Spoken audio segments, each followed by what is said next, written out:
Book report. It's a book report. It's a book report about a movie. 'Cause that makes sense. Welcome back, ladies and gents, to the Reel Weirdos. Today, it's just me and Alex here to give you a book report about a movie. Because that makes sense. Today, we are talking about a film by Wes Anderson, a filmmaker that Alex and I are both big fans of. Have you seen all his movies? I think I've seen almost all his movies, and I like all of them. I have seen all of them, yeah. I've seen all of them more than twice. Wow. Yeah, especially Royal Tenenbaums, right? You've seen that movie legitimately 30 times or something like that? Legitimately, yes. Yeah, that's what you were talking about when we did our episode on that. Yeah. So this was a perfect way for us to do this, to do the French Connection. Yeah, I've seen almost all of them. I think I haven't seen one of the early ones. I don't think I've seen Rushmore, but I've seen everything else, and they exist on a sliding scale from really good to fantastic. Mm-hmm. And I know that he's a bit of a divisive director. People don't like his style, but we can get into that or not. We'll see how it goes. But Alex, we finally saw The French Dispatch. Mm-hmm. We've been looking forward to this. How did you like it? I thought it was interesting. I'll say that for now. It's taken a while for me, and I don't know whether or not it's because my mind is still working to unlock the film, or if I just have to admit that I like it less than most of his other films. Hot takes, because this is critically very, very well received. It got a 10-minute or so standing ovation at Insert Film Festival. I can't remember the name. Mm-hmm. But, that's kind of expected for Anderson, though. I think, okay. Let me lay out what I thought of this film. And I like that you used the word interesting. And I'm actually somewhat surprised that we are on the same wavelength here. Okay. Not that we're not in general, but I figured that you would love this movie because it seems like people who like Wes Anderson and, appreciate what he brings to the table in terms of being a cinematic voice love this film. And so when I got done watching it, I thought to myself, this is probably his most adept film. It's technically, it's probably a masterpiece if you're going to go into the rhythm of filmmaking and the utilization of all these different techniques, from framing to blocking to editing. I bet that there's a lot of cases to be made that this is masterful. Absolutely. And I could see that immediately, maybe even better than anything he's done. Mm-hmm. It's also my least favorite film from him. Mm-hmm. And I think that's because, okay, this is a reference for people who've seen the Royal Tenenbaums. That movie starts out with this solid block of exposition explaining to you in this whimsical, really fast manner, very Wes Anderson-y type of way, the logic of the universe and these characters. And it barrages you with this information. But then it zooms back and becomes a character movie. Mm-hmm. This movie is if you took that introduction and spread it out across an entire film and had no plot. And by the end of it, I think by about 2/3, I didn't care what was happening, and my brain was overloaded with just the endless bam, bam, bam, bam, bam of a new character and a new plot and a new background. It is constantly vomiting exposition at you in a way. Mm-hmm. And while I could recognize that the techniques of everything that he was doing were masterful, it never put on the brakes enough for me to chill out and luxuriate in it. So around the halfway mark, my brain started to tune out, and it was weird. It was weird. Yeah, I'm with you all the way. I mean, technically, mechanically, visually, all of that, it's beautiful. God, those still shots, rotating still shots with people that were moving. They're live action, and you can see them. Someone blinks in the corner, someone's maybe smoking a cigarette where like the smoke rising is the only thing that you can notice that's moving at first. All of that was beautiful. Slight tremor. Yeah, like all of that was amazing. But I agree with you, and I'm with you, and it's like, it's the first Wes Anderson movie I've experienced that I told myself at one point in the film, okay, I'm ready for this to end. He's obviously attempting to do something, right? We're not stupid. He's not stupid. He's obviously trying to subvert some narrative presentation or structure when it comes to film. But I feel like the thing that drew me to his films before was that while his narratives have always been more implied than explicit, they still were so beautifully woven and crafted, carefully crafted as well, that I could, how do I say this? There was a story there. There was meat to the narrative there. The Royal Tenenbaums is about a dude who's been a shitty father and person his entire life and decides that in some weird manic late stage crisis decides to reach out to his family again. That leaves the potential for so many narratives that like make logical sense and would make a movie like The Royal Tenenbaums compelling to see and to watch. The Life Aquatic is the same way.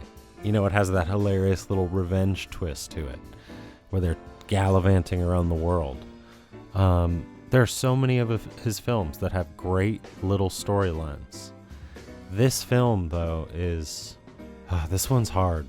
Because it's about the memorial of Bill Murray's character, right? If we start in on the plot. So, from a meta element, I understand... This is what I understand. Wes Anderson has been obsessed with The New Yorker since he was a small boy. And this film is essentially his...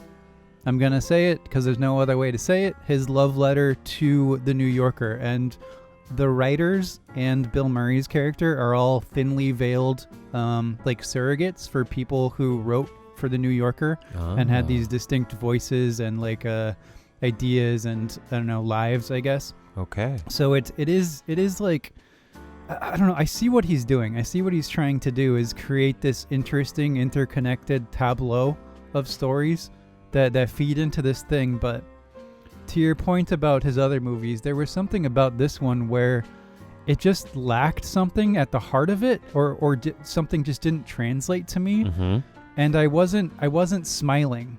Yeah, there was nothing tender. Big problem in a Wes Anderson movie. There's nothing tender. And to your point about, he talked about the Royal Tenenbaums, or Steve Zissou, Life Aquatic with Steve Zissou, or like Darjeeling Limited. There's a real genuine core of humanity that lurks underneath all of the artifice that is his style, right? His like dollhouse, carefully constructed style. Yeah. There's like a really deep, like, I don't know, somewhat cynical, but very, very human element that always is, that carried me through, you know? And I think that what the French Dispatch has done has illuminate that element of why I love Wes Anderson movies and why I didn't love this one. That's cool. It like illuminated the spot where it would usually be, and you're like, hey, it's not there. This rubs me the wrong way. But going to your point, at least, about some of these films like containing that endearing tenderness, I think that's spot on, because this film reminds me of another film that we reviewed, and the same thing happened with a director that we love, and I'm talking about Tenet. Tenet was Christopher Nolan becoming self-aware. Going full Nolan. Exactly. As I believe we said. Yeah, I see where you're going with this. Exactly. Keep going. To the detriment of the narrative, right? To the detriment of, to the point where it was like, this whole like company, you hiring yourself from the future, blah blah blah blah blah, it falls flat and flaccid. This is the exact same thing that happened with this film. It is. I had the same thought as well, where it's like it's Anderson going 150% into Anderson mode. Yeah. And I thought to myself, like, is this what people who don't like his other movies feel like? Where it's just a barrage of whimsy, and you're like, what's the point? I don't know. I can't speak to that because I love his other films. I think like Life Aquatic, Darjeeling, Steve Zissou. Oh, that is Life Aquatic. Grand Budapest Hotel, Moonrise Kingdom. These movies are all like a 10 out of 10 to me. Seriously. And so it was strange watching this one because I was like ready. I was so hyped. I was so excited to watch this. And I wonder if there's an element of expectation, like how much of this is kind of our fault for wanting him to do the same type of movie. And I don't know the answer to that. There are moments in this that I really liked. Oh, absolutely. It's so beautifully literary, and it contains that element of an Anderson that I think is great, which I've always loved about his films. We do have English degrees, so yeah, it is like this should be tailor-made for us, right? It's about a bunch of writers, I know. This tableau of writers creating this epitaph. Yeah. And there are parts of it that are beautiful, and there are parts of it that are attempting to be tender, but it comes to a point where it all feels a little manufactured, right? Like, it's like the point when you start seeing, I mean, we're well past this point, I will admit, but it's the point when you start seeing Wes Anderson French Dispatch like posters in Urban Outfitters, like all rolled up in plastic with price tags on them and things like that. And I'm not saying like, oh, he's a sellout, it's corporate greed, because that is absolutely not what he's doing here. It's not at all. This is an incredibly well-made vision that he's constructed. It's not a vision I'm very interested in. Yeah, exactly. Is the problem. Because it doesn't tell a story the way that I think he's adept at telling a story. Or I think it just needed more of a through line. It did. Right? Some characters that I cared about. Okay, I have a question. Okay. Did you at one point think that it was going to wrap up the narratives in a sense that they like knew each other or were going to intersect in some way? I 100% expected that. Okay. I kept waiting for it to come together somehow. Yeah, me too. I kept waiting for it to start, if we can use some parlance that we've used in Reel Weirdos before. I was like, when is the movie gonna start? Yeah. You know? So it's strange because I was so enamored with some of the filmmaking, the way that he would have those meticulous dollhouse constructions where he uses like the flat planes that he uses. We've talked about that before. Yeah. Thomas Flight has some amazing videos about Wes Anderson. I'll link one in the comments, actually. He has one about this video that I highly recommend. That's cool. This movie, sorry. And then there were moments where it would just go full on into like realism. And you're like, whoa, and it's all like masterly, it's masterful crafting. It is absolutely masterful. The black and white to the color, the little flitting in between was fucking amazing, and that was beautiful because it wasn't shocking and it wasn't jarring, you know, like it was a subtle, like they're sitting down to have tea or dinner and the camera is moving around the table, and when it moves past someone's back, all of a sudden it's in color, but it's not vibrant color. The saturation isn't turned up. It's like real life normal color that you would normally see, so it takes your mind and your eyes like a second to see like a teacup that's an olive gray or an olive green, change from like a grayish hue to green. And then you're like, hold on, everything's in color again.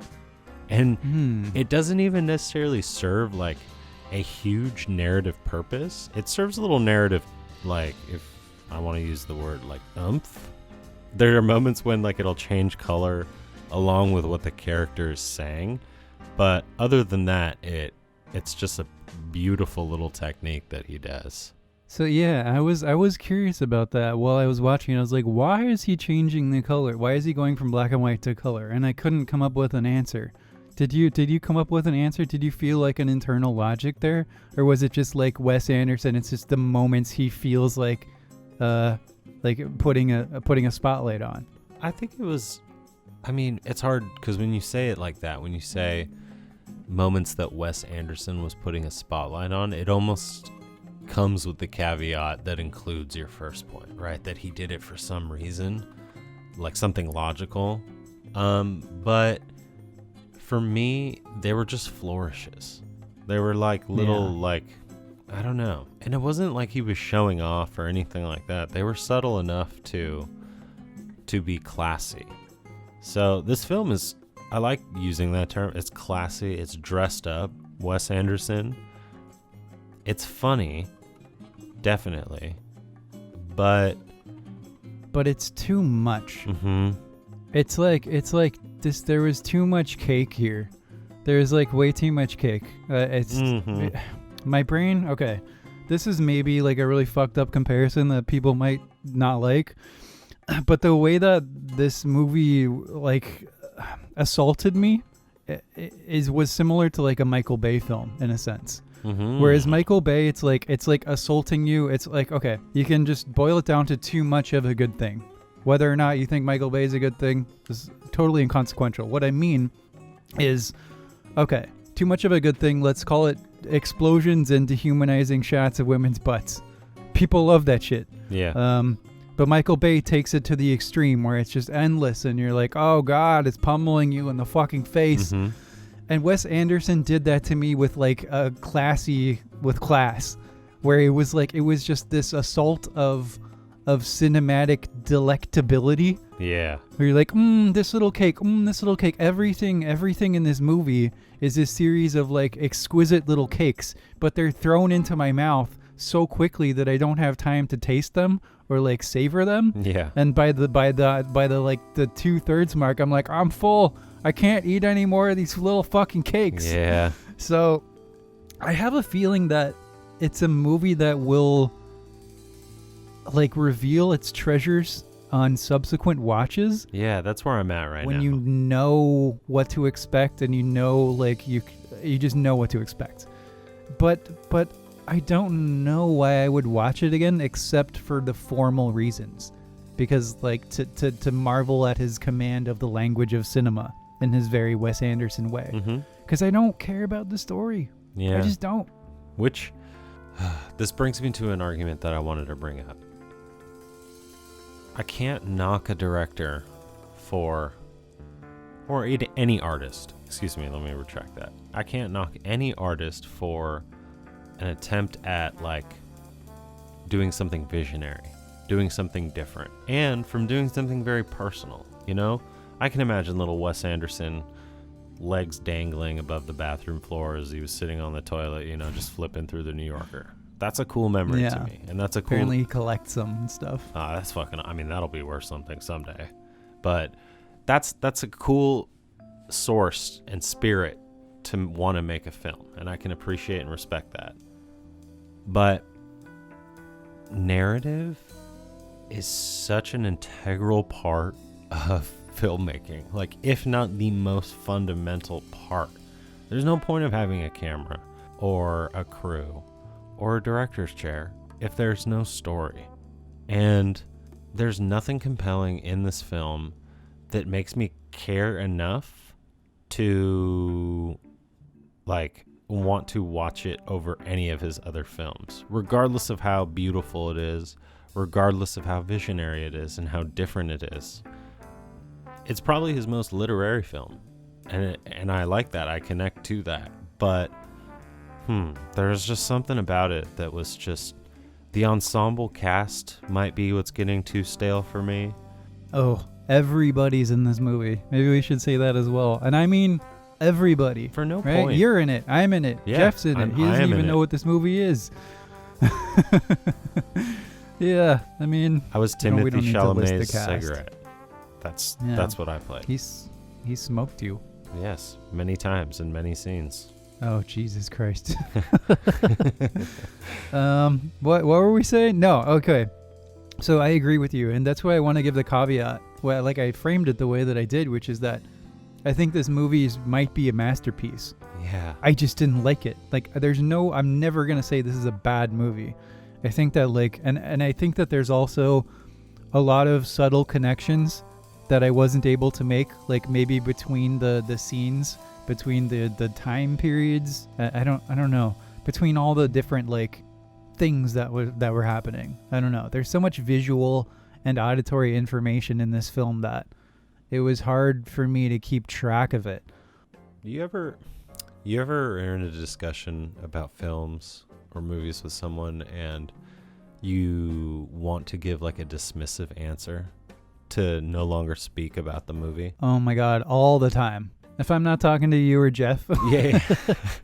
So this film is one of the ones where usually when someone asks me about a book, short story, movie, TV show that they like, I go right into it. I'm like, oh yeah, I like it. I like this character. I like these themes. You know, I ask probing questions to the person to see what they like.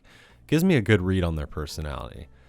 But this film is one of the ones that if someone asked me today, did you like the new Wes Anderson movie, The French Dispatch? I would say, oh yeah, it was interesting. I liked it. And that is where the discussion would end. Like there's like, I don't know. I mean, this is different, obviously, right? But I think you might be the only person I'm aware of on Earth that I would like to have this conversation with. Yeah. You know, like nobody else. Yeah, not Jeff. Jeff would have not liked this movie at all, for sure. Yeah, it's. I don't know. And I felt it was weird. I definitely had a Jeff moment where I was like, I felt like him, where he's like, "Where's the narrative? Like, what's the story here? Like, what is the point? Why am I watching this?" Yeah, obviously, I mean, we can keep harping on about it, but it is worth reiterating that it is just amazing to look at, but it did get so visually and auditorily busy with the narratives, that by the end, like by the time they got to that kidnapping sequence, which was apparently all about food, I had no idea what was happening, and I was like trying to give it my attention, but I was like, oh God, like there's that little version of me that Volmic drew with my eyes as like swirls, the fucking swirls, yeah. Or that he named Schlocked. That was my brain. My brain was like Schlocked at the end of this, not because it's Schlock, but because I just couldn't take it. Yeah. I was like, oh, it's Edward Norton. That's kind of cool. I had no idea what was happening though, and I was ready for it to end, and that was sad. Yeah. There was a question that I had that I cannot pull out of my brain at the moment. Is it what was your favorite of the sequences? Oh, well, that's a good question. Yeah. What was your favorite? That's a good question. I think the one that I remember most is the Benicio Del Toro sequence, the prison art, with Adrian Brody and stuff. Yeah. Yeah, that one was interesting. I feel like, see, there's some reviews where they say like this has enough richness and texture and stories for 8 films, and they say that as a good thing and give it 100%. I would say the exact same thing, and I think that's why it doesn't work. Yeah. You know, like, and that's an interesting point, that some people would say the exact same thing, exactly the same thing, and have completely different value judgments because of that. Because it's just too much. I was like, any one of these could have made a brilliant film. Yeah, and it's unfortunate because, I mean, as someone who's such a big and self-proclaimed like Wes Anderson fan and consumer, I'm really hoping that this movie is like a slight misstep or just an experiment, and that he gets back onto a more focused pace of filmmaking. And that's not saying, oh, I want you to make all the films you made before. You don't have to do that. But this is not a direction I would like you to see you going in. Yeah. I don't like to see you acknowledging the little cute, quirky things that do make you great, you know? But I don't like to see those things become center stage.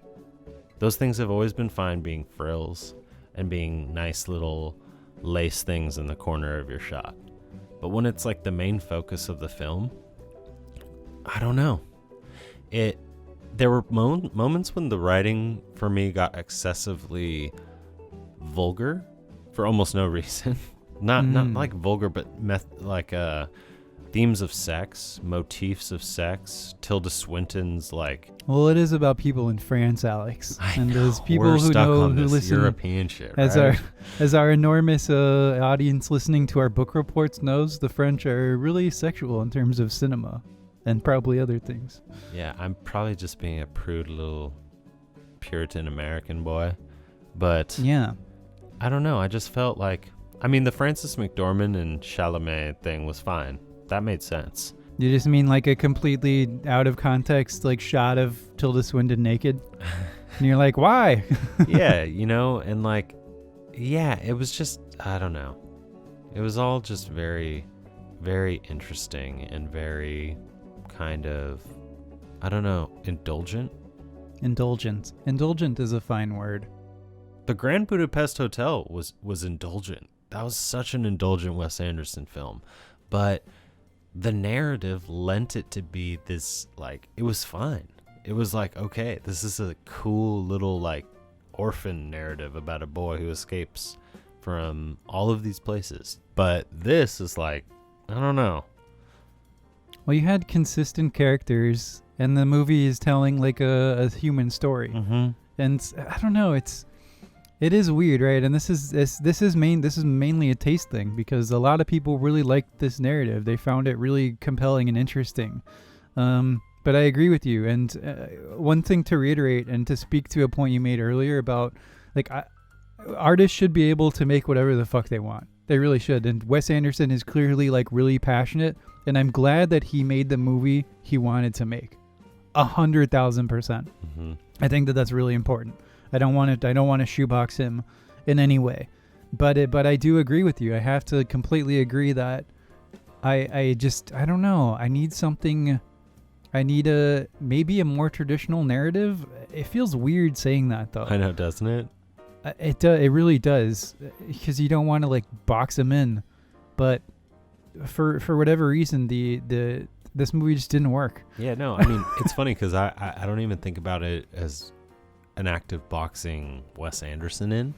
I think about saying I like a more traditional narrative as an act of boxing myself in as like a moviegoer, right? Because I'm like, no, believe me, I'm not like that. I don't need just like your typical Roland Emmerich, Michael Bay, feed me my fast food.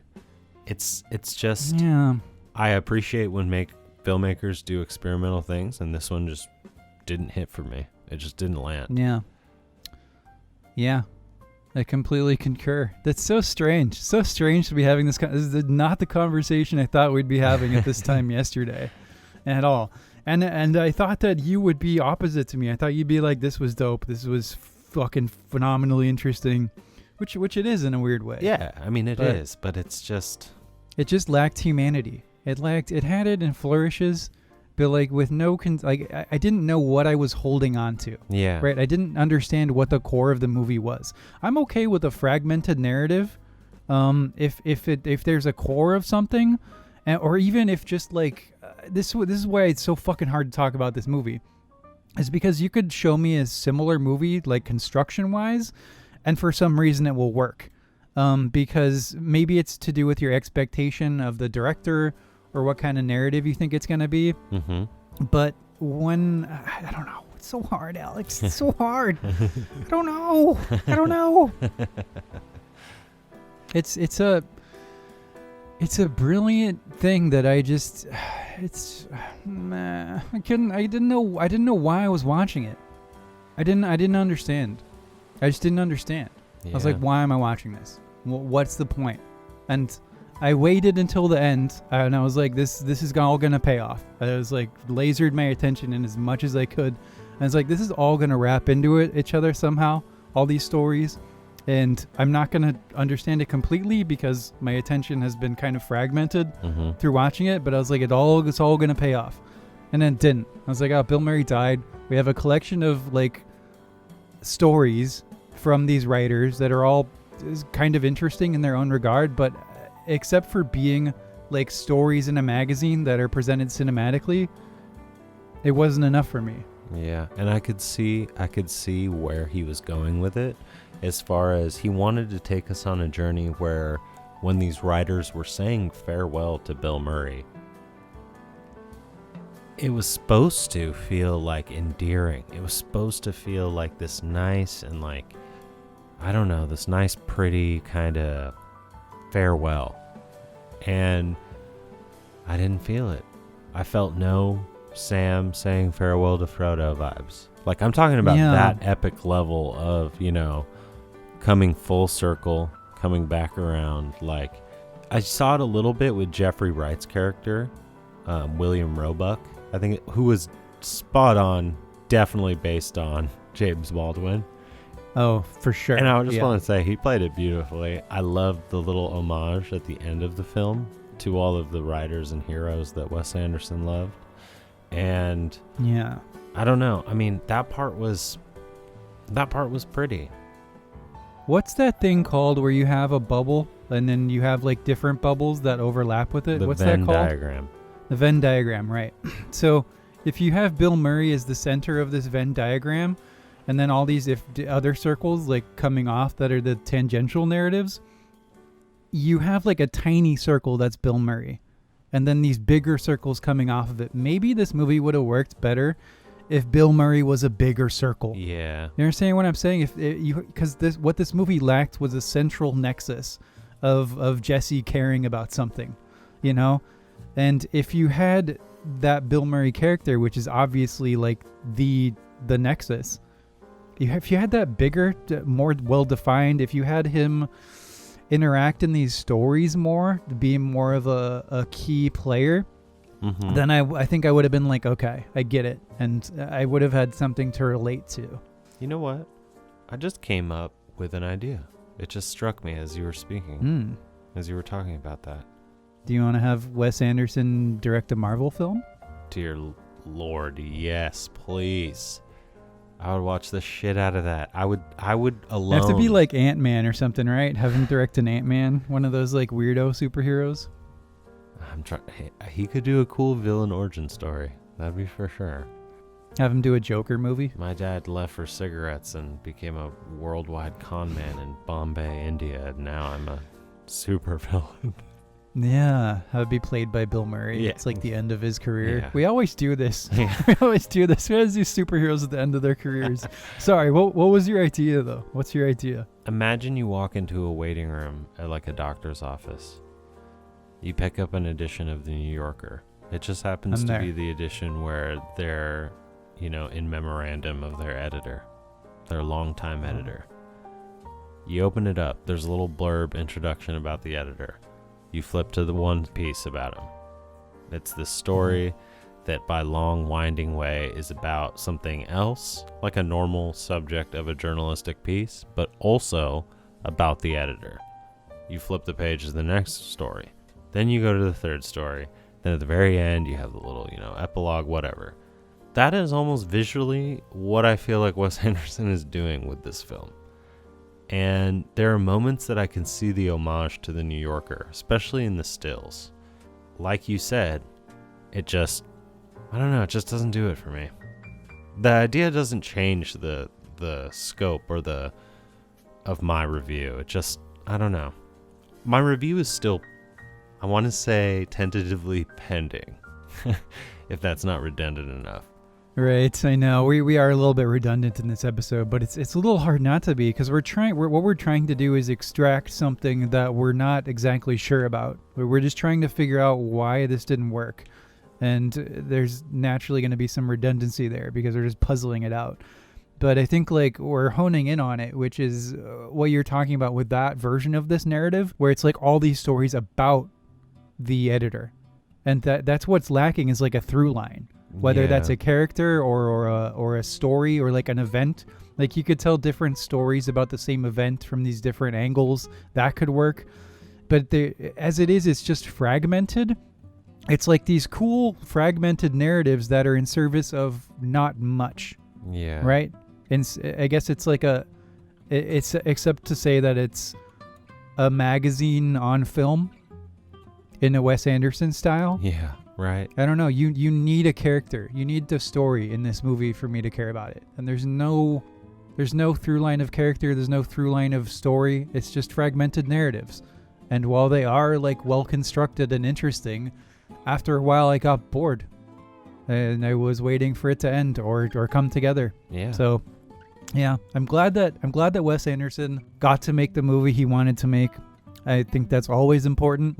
It just was not for me, but I still look forward to the next one, and I think it was an interesting cinematic achievement, and he's definitely still one of the most interesting visual filmmakers and tonal filmmakers in the entire world today. Oh, definitely. And if anything, it's a good indication to me that he's in a place now in his career where he can comfortably make films like this that he wants to make and not worry about it completely derailing his career.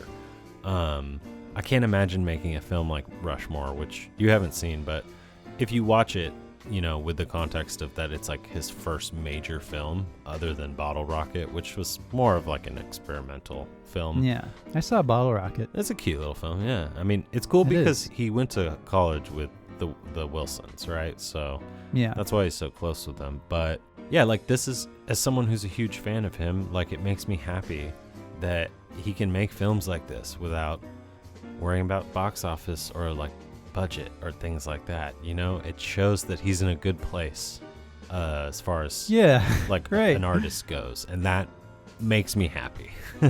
Yeah, I'm glad this movie succeeded despite the fact that I don't really like it.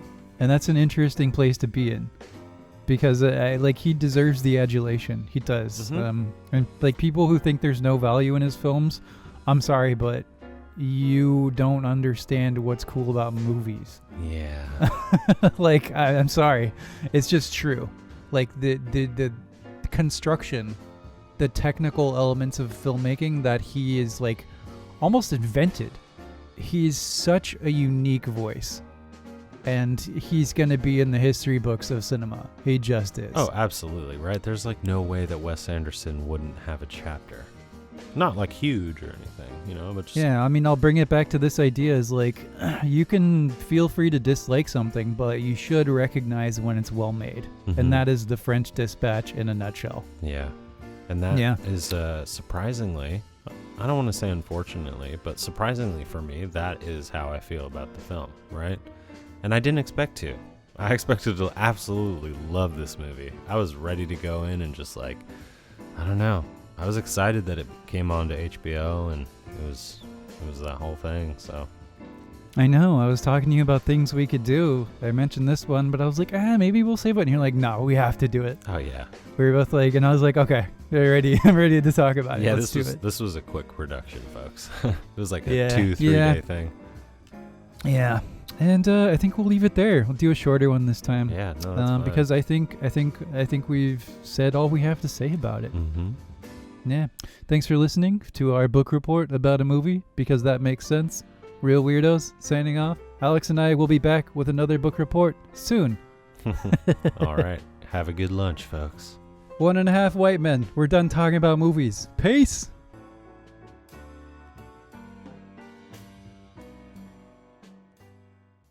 Chicka chacka chapo.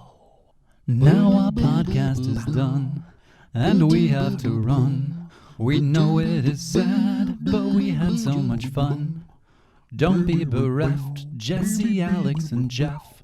We'll be back real soon.